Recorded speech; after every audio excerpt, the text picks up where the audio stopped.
Baik, terima kasih untuk moderator. Apakah suara saya terdengar? Ya, terdengar, Bu. Terdengar, Bu. Baik, saya mulai. Bismillahirrahmanirrahim. Assalamualaikum warahmatullahi wabarakatuh. Waalaikumsalam warahmatullahi wabarakatuh. Ini saya slideshow aja ya. Terlihat ya? Ya, Bu, terlihat, Bu. Ya, terlihat, Bu. Baik, tadi sudah disampaikan CV saya. Di sini teman-teman bisa mengunjungi saya nanti di email, boleh di ilmimutia15@gmail.com. Tadi pendidikan sudah disampaikan, S1, S2, dan S3 saya. Ini ada beberapa karya saya yang mungkin nanti rekan-rekan guru bisa memanfaatkan buku-buku saya untuk proses pembelajaran atau untuk memberikan wawasan atau pengetahuan. Di antaranya ada filsafat, ada praktikum statistik, statistik pendidikan, strategi pembelajaran buat para guru, ini baru terbit. Di sini lengkap, nanti teman-teman bisa mempelajarinya, kalau berminat bisa hubungi saya di email saya. Dan ada buku-buku selanjutnya. Nah, ini CV yang saya berikan kepada pihak panitia. Nah, untuk rekan-rekan yang tertarik lebih dalam mengenai metodologi penelitian, mengenai statistika, itu ada di channel saya. Nanti bisa berkunjung ke channel saya, Siti Nur Hasanah Yahya. Di situ banyak sekali, bahkan terakhir saya membuat video kisi-kisi mengenai pertanyaan saat sidang, skripsi, tesis, atau bahkan disertasi. Nanti teman-teman yang mau melaksanakan sidang skripsi atau sidang tesis atau bahkan disertasi, boleh main ke channel saya untuk mengetahui apa aja sih pertanyaan saat sidang tersebut. Jadi itu memudahkan rekan-rekan yang akan melaksanakan sidang. Baik, kita akan berlanjut kepada materi saya hari ini. Materi saya hari ini berbicara mengenai kepemimpinan visioner dalam mengembangkan lembaga pendidikan Islam. Kenapa sih seorang pemimpin itu sangat penting gitu kan untuk bisa mengembangkan lembaga apapun itu. Tapi saya berbicara di sini lebih khusus kepada lembaga pendidikan gitu. Baik di perusahaan maupun di lembaga pendidikan, seorang pemimpin itu sangat memiliki peranan yang sangat penting termasuk di dalam sebuah negara. Negara itu tergantung dari pemimpinnya. Nah, sekarang kita lihat bagaimana sih seorang pemimpin yang visioner bisa mengembangkan sebuah lembaga pendidikan Islam khususnya. Nah, sorry, ini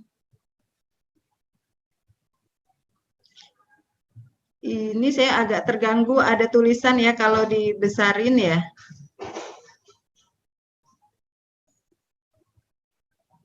Jadi tidak terbaca tulisannya. Ini terbaca, Bu. Jadi saya jangan slideshow aja kali ya. Biar bisa terlihat. Pendidikan Islam di Indonesia merupakan warisan peradaban Islam sekaligus aset bagi pembangunan pendidikan nasional. Oleh karena itu, warisan dan aset tersebut merupakan amanah sejarah yang harus dijaga dan dikembangkan demi kemajuan bangsa. Nah, gerak pendidikan dapat direalisasikan setidaknya minimal dengan 4 macam, antara lain adalah dengan pertumbuhan atau growth, dengan perubahan atau change, dengan pengembangan atau development, dan ketahanan atau sustainability. Nah, kita akan berbicara lebih dalam mengenai development atau pengembangan. Nah, menurut Muhaimin, istilah pengembangan dapat bermakna kuantitatif dan bermakna kualitatif. Secara kuantitatif, bagaimana menjadikan pendidikan Islam itu lebih besar, merata dan meluas pengaruhnya sehingga dalam konteks pendidikan pada umumnya. Lalu secara kualitatif, bagaimana menjadikan pendidikan Islam lebih baik, lebih bermutu, lebih maju, sejalan dengan ide-ide dasar atau nilai-nilai Islam itu sendiri yang seharusnya selalu berada di depan dalam merespon dan mengantisipasi berbagai tantangan pendidikan. Termasuk dalam pengertian kualitatif di sini adalah bagaimana mengembangkan pendidikan Islam agar menjadi suatu bangunan keilmuan yang kokoh dan memiliki kontribusi yang signifikan terhadap pembangunan masyarakat nasional dan transnasional serta pengembangan ilmu pengetahuan dan teknologi. Masih menurut Muhaimin, pengembangan pendidikan Islam mengajak seseorang untuk berpikir analitis, kritis, kreatif, dan inovatif dalam menghadapi berbagai praktik dan isu aktual di bidang pendidikan untuk dikaji dan ditelaah dari dimensi fondasionalnya agar tidak kehilangan roh atau spirit Islam dan atau kerapuhan fondasi filosofis serta menghadapi tren pemikiran dan teori-teori pendidikan yang dibangun oleh para pendahulunya. Nah, maka untuk selanjutnya dapat memperkaya nuansa pemikiran dan teori yang ada. Yang kedua, merevisi dan mensempurnakan pemikiran dan teori yang sudah ada. Lalu yang ketiga, mengganti pemikiran dan teori lama dengan teori baru. Dan yang keempat, menciptakan pemikiran dan teori yang belum ada sebelumnya. Nah, jadi menurut Muhaimin ada 4 hal yang harus dilakukan untuk kita bisa mengembangkan lembaga pendidikan kita. Nah, 4 hal ini adalah yang tadi sudah saya sampaikan. Dan paling tidak kita harus mencobanya dari awal. Dengan demikian, pendidikan Islam akan mengalami perubahan atau change. Ketika kita melakukan 4 hal tadi, maka otomatis pendidikan Islam akan mengalami perubahan atau change. Nah, pembaharuan atau perbaikan atau reform yang diikuti dengan pertumbuhan. Jadi ketika sudah ada perubahan, maka akan ada perbaikan. Tidak mungkin ada perubahan, itu tidak ada perbaikan. Nah, dengan adanya perbaikan, maka akan mulai tumbuhlah atau pertumbuhan dan ditingkatkan secara berkelanjutan. Jadi continuous improvement. Jadi ketika sudah bertumbuh, maka akan terus dilakukan perbaikan-perbaikan. Itulah yang disebut dengan continuous improvement untuk dibawa ke arah yang lebih ideal. Di sini dikatakan pengembangan pendidikan Islam adalah pengembangan secara komprehensif. Jadi dalam mengembangkan sebuah lembaga, baik itu lembaga pendidikan, baik Islam ataupun non-Islam, ataupun di sebuah perusahaan, itu adalah pengembangan yang komprehensif. Apa sih komprehensif? Komprehensif itu secara menyeluruh, yang dimulai dari sektor kelembagaannya. Lalu kita cek bagaimana sumber daya manusianya. Lalu kita lihat bagaimana akademiknya, sehingga bisa memberikan kontribusi terhadap pembangunan masyarakat dan perkembangan teknologi dan informasi dengan mengkolaborasikan dan mengaplikasikan nilai-nilai Islam pada semua sektor yang tadi disampaikan. Jadi untuk mengembangkan sebuah lembaga pendidikan memang harus dilakukan secara komprehensif, tidak bisa hanya satu sektor-sektor saja yang dikembangkan, tetapi seluruhnya harus bisa dikembangkan. Pengembangan lembaga pendidikan yang dimaksud yaitu sebuah upaya yang dilakukan oleh pengampu pendidikan atau orang yang konsentrasi dalam dunia pendidikan untuk bisa mengembangkan, memperbaiki, serta meningkatkan lembaga pendidikan agar lebih baik, lebih terarah, dan menyesuaikan dengan kondisi zaman. Karena lembaga pendidikan merupakan badan atau organisasi yang menjalankan kegiatan pendidikan dengan tujuan untuk menyelidiki keilmuan yang dikaji dalam waktu yang telah ditentukan. Jadi upayanya ini harus dilakukan oleh para pengampu pendidikan. Siapapun yang memang akan mengembangkan lembaga pendidikan, itulah yang disebut dengan pengampu pendidikan.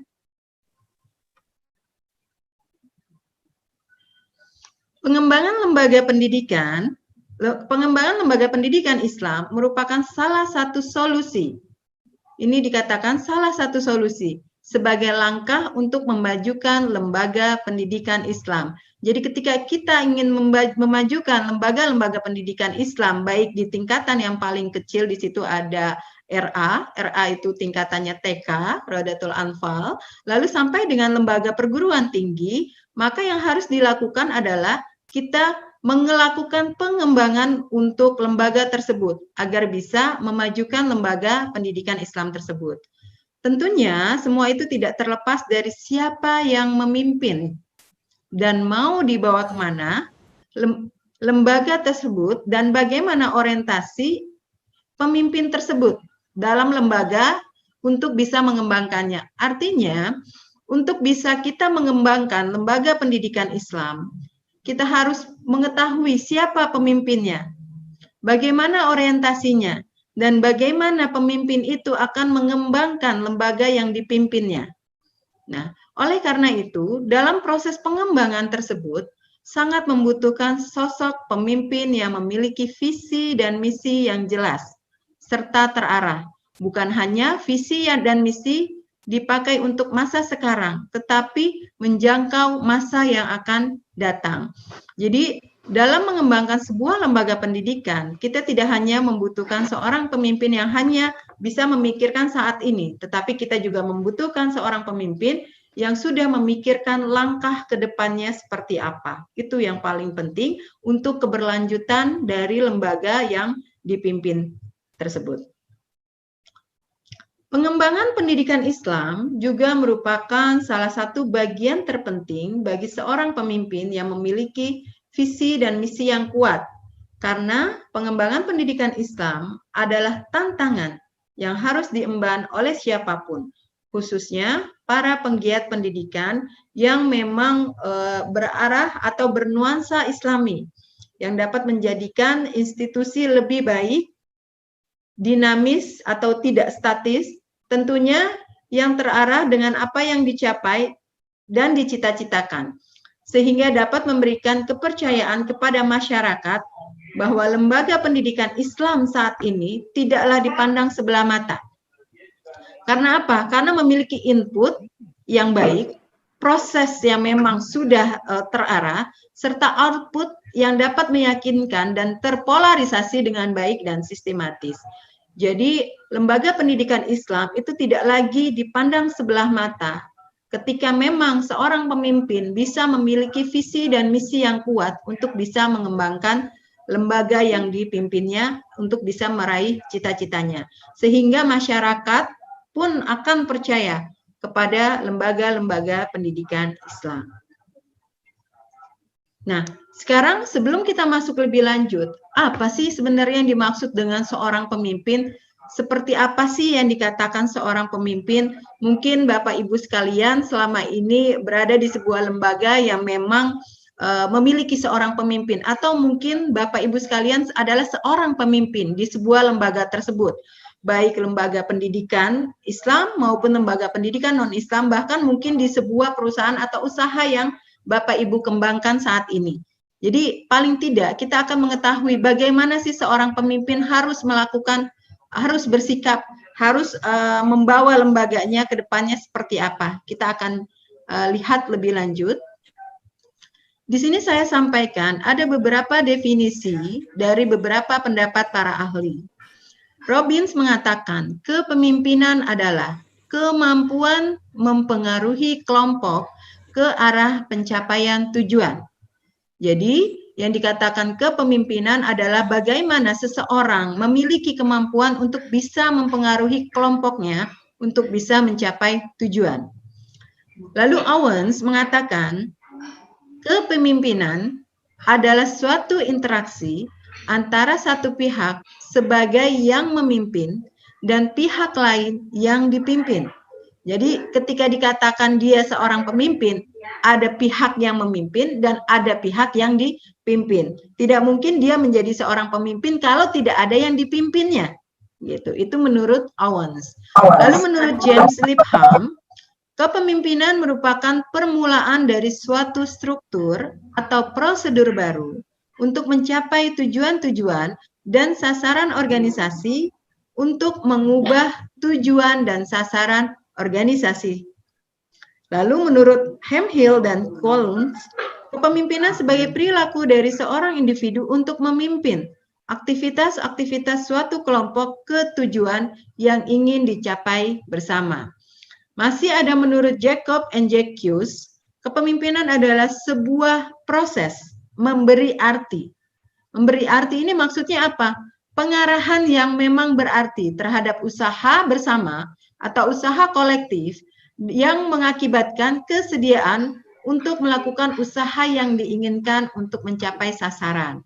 Dan terakhir, menurut York, pemimpinan mencerminkan asumsi bahwa kepemimpinan berkaitan dengan proses yang disengaja dari seseorang untuk menekankan pengaruhnya yang kuat terhadap orang lain untuk membimbing, membuat struktur, memfasilitasi aktivitas, dan hubungan di dalam kelompok atau organisasi. Menurut Theodore Helburg yang dikutip oleh Larry F. Johnson dalam bukunya yang berjudul Visionary Leaders, beliau mengatakan, "The very essence of leadership is you have to have a vision. It's got to be a vision you can articulate clearly and forcibly on every occasion. You couldn't blow an uncertain trumpet." Jadi artinya secara tidak langsung bahwa hakikat kepemimpinan adalah Anda harus memiliki visi. Ini harus menjadi visi. Anda dapat mengartikulasikan dengan jelas dan secara paksa pada setiap kesempatan. Anda tidak bisa meniup trompet yang tidak pasti. Artinya, setiap aktivitas apapun harus mempunyai perencanaan yang tepat dan langkah yang cermat dalam menentukan langkah ke depan. Jadi seorang pemimpin tidak bisa mengambil keputusan tanpa sebuah perencanaan yang memang sudah direncanakan terlebih dahulu. Bill Perkins dalam bukunya yang berjudul Awaken the Leader Within atau membangkitkan kepemimpinan dalam diri Anda. Nah, ini penting sekali karena setiap diri kita adalah pemimpin. Jadi kita adalah pemimpin untuk diri kita sendiri. Tapi kalau kita di sebuah lembaga, kita bisa menjadi pemimpin untuk lembaga yang kita pimpin. Tingkatan lembaga yang paling kecil adalah pemimpin dalam keluarga. Yang lebih luas lagi pemimpin dalam sebuah lembaga pendidikan. Nah, bagaimana sih caranya agar kita bisa membangkitkan kepemimpinan dalam diri kita? Yang pertama, pemimpin yang bervisi adalah pembangun kapal, bukan pengelola pelayaran. Nah, yang kedua, pemimpin bervisi mengetahui nilai-nilai dasar mereka dan memiliki visi yang menyatakan semua itu. Jadi visi itu tidak hanya on our mind, tidak hanya dalam pikiran kita, tetapi kita sampaikan agar semua orang yang kita pimpin mengetahui sebenarnya visi kita ini apa sih. Lalu yang ketiga, pemimpin bervisi mengetahui tujuan perjalanan mereka. Jadi pemimpin itu harus tahu kita mau kemana, arahnya di mana, arahnya harus ke kiri atau ke kanan atau lurus, itu harus tahu. Dan memiliki visi yang menyatakan hal tersebut. Jadi sekali lagi, visi itu tidak hanya on our mind, tetapi harus dinyatakan.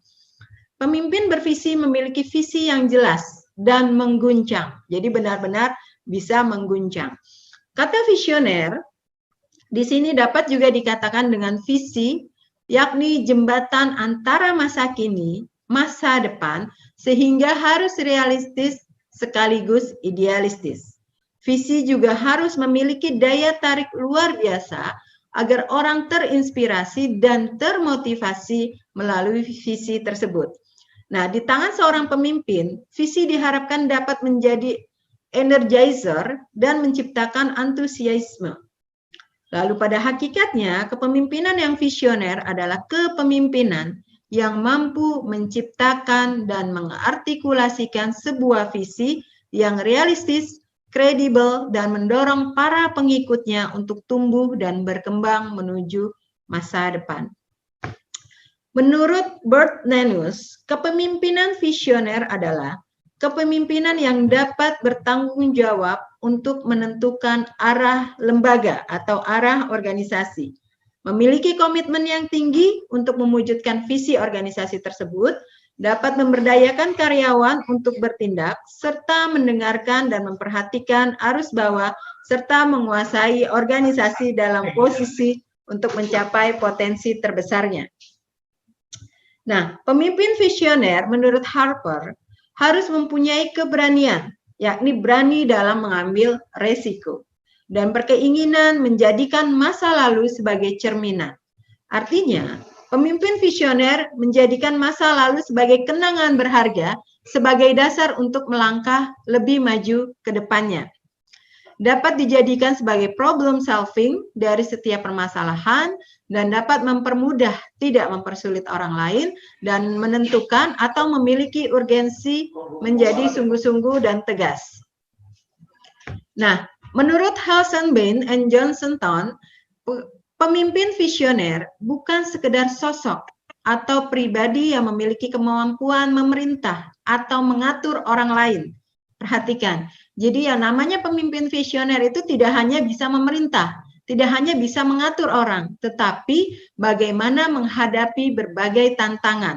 Terutama di era COVID sekarang ini, sebagai pemimpin dari sebuah lembaga pendidikan, tiba-tiba kita dihadapkan pada kondisi COVID, di mana kita harus pembelajaran biasanya dengan tatap muka, terus tiba-tiba harus dengan online, harus dengan daring. Seorang pemimpin harus bisa sigap untuk bisa menghadapi tantangan tersebut. Apa yang harus dilakukan, apa yang harus direncanakan agar proses pembelajaran bisa terus berlangsung.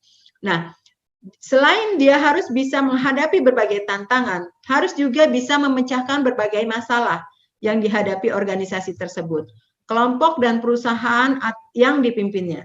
Tetapi yang tidak kalah penting, pemimpin juga harus memiliki kemampuan memprediksi. Memprediksi itu bisa meramalkan atau mengkalkulasi dan bagaimana merancang berbagai solusi mensikapi setiap perubahan yang terjadi dengan cepat di sekitarnya. Artinya, seperti yang terjadi pada saat ini, seorang pemimpin sebuah lembaga pendidikan, dia harus bisa mengambil sikap. Oh, kita harus pembelajaran daring atau online. Apa yang harus dilakukan? Dia harus bisa mencari solusi. Dia harus bagaimana mensikapi, memfasilitasi guru-guru dan bisa memfasilitasi muridnya dengan cara apa. Nah, itu yang harus benar-benar dimiliki seorang pemimpin. Nah, di sini ada Brian Tracy dalam artikelnya, ada 7 qualities of visionary leader. Yang pertama, leader inspire others. Jadi seorang pemimpin harus bisa menginspirasi yang lain, because they are inspires themselves. Jadi seorang pemimpin harus bisa menginspirasi orang lain. Karena apa? Karena mereka harus bisa menginspirasi diri mereka sendiri. Leader are optimistic. Jadi seorang pemimpin harus optimis. Leader have a sense of meaning and purpose in each area of their life. Jadi seorang pemimpin harus memiliki sense of meaning atau arti dan sebuah tujuan. Dan yang keempat, leader accept personal responsibility. Jadi seorang pemimpin harus bisa bertanggung jawab baik secara personal atau menerima tanggung jawab. Leaders see themselves as victor over circumstance rather than victim of circumstance. Jadi seorang pemimpin harus bisa sebagai aktor daripada sebagai dalam segala situasi. Dia harus bisa mengendalikan permasalahan dalam segala situasi, bukan sebagai korban dari situasi tersebut. Ini menurut Brian Tracy ya. Lalu yang keenam, leaders are action oriented. Jadi seorang pemimpin adalah yang berorientasi pada tindakan atau tidak hanya sekedar ngomong aja, tetapi lebih kepada actionnya itu apa. Leader have integrity. Jadi seorang pemimpin harus memiliki integritas. Nah, sekarang kita lihat kepemimpinan visioner dalam Islam. Nah, ternyata Islam memandang beberapa kepemimpinan. Di sini Islam memandang kepemimpinan visioner berdasarkan Al-Quran dan hadis. Adanya kepemimpinan visioner dalam perspektif Islam dipraktekkan oleh Nabi Muhammad. Salah satunya nilai kepemimpinan dalam Islam yang dilakukan oleh Rasulullah adalah yang pertama, seorang pemimpin muslim visioner harus memiliki kompetensi ilmu pengetahuan tentang peran, tentang fungsi, dan tanggung jawab pemimpin dalam sebuah organisasi. Baik, agar cepat nanti saya lanjut aja. Nah, yang kedua, kepemimpinan muslim visioner dalam mengorganisasi sebuah organisasi atau institusi harus mengacu pada nilai-nilai syariat yang dicontohkan oleh Rasulullah. Yang pertama, nilai-nilai itu apa sih? Atau 4 sifat yang paling melekat pada diri Nabi Muhammad SAW. Yang pertama adalah sidik. Nabi bersabda, sesungguhnya kejujuran akan membimbing pada kebaikan. Seorang pemimpin yang visioner, dia harus memiliki kejujuran. Lalu yang kedua adalah fatona, cerdas. Jadi tidak mungkin seorang pemimpin itu tidak memiliki kecerdasan, karena dia butuh kecerdasannya itu untuk membawa lembaganya menjadi lebih maju lagi. Tidak ragu-ragu dalam bertindak. Kenapa? Karena seorang pemimpin itu harus tegas, dia tidak boleh ragu dalam mengambil sebuah tindakan. Lalu yang ketiga, amanah dapat diartikan dengan terpercaya atau kredibel. Artinya seorang pemimpin visioner dapat memegang pekerjaan dengan penuh rasa tanggung jawab dan berdedikasi tinggi.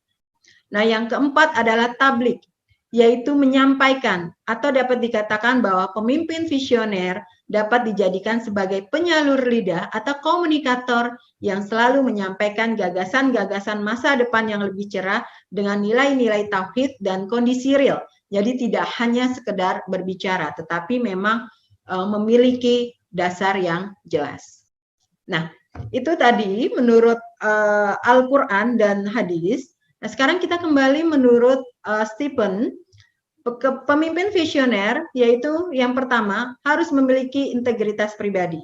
Yang kedua, memiliki antusias dalam pengembangan lembaga yang dipimpinnya.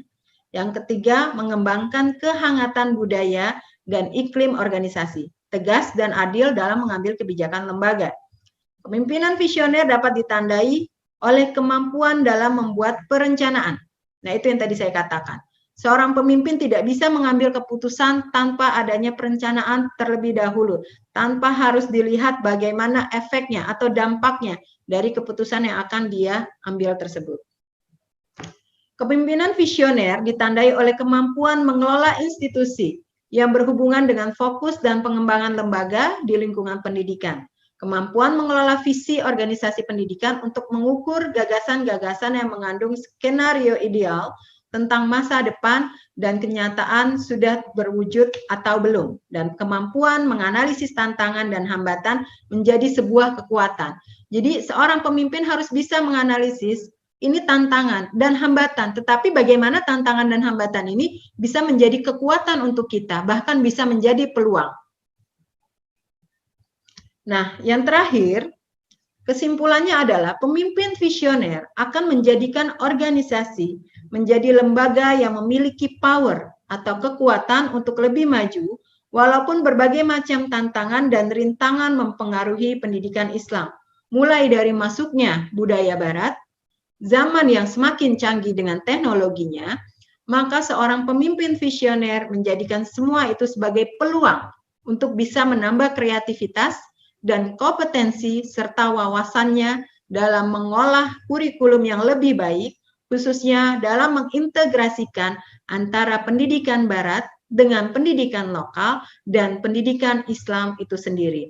Nah, ini yang saya ingin sampaikan kepada Bapak Ibu guru atau rekan-rekan di sana, bahwa kita harus bisa menjadikan apa yang terjadi pada saat ini sebagai sebuah peluang. Artinya kita yang biasa mengajar offline, biasa tatap muka dengan siswa, tapi kita harus belajar dengan online, dengan daring. Bagaimana kita harus bisa menguasai teknologi? Bagaimana kita harus bisa tetap mengajar dengan kondisi seperti saat offline? Nah, inilah yang dijadikan peluang untuk bisa menambah kreativitas. Oh, guru dituntut untuk bisa membuat pembelajaran yang kreatif walaupun tidak tatap muka dengan siswanya. Harus memiliki kompetensi, harus terus mengembangkan. Nah, inilah yang diharapkan dari seorang pemimpin. Karena seorang guru pun, dia adalah seorang pemimpin untuk murid-muridnya. Terlebih lagi, seorang pemimpin dalam sebuah lembaga pendidikan. Saya rasa itu akhir dari materi saya dan kesimpulannya. Thank you, terima kasih. Alhamdulillah. Assalamualaikum warahmatullahi wabarakatuh.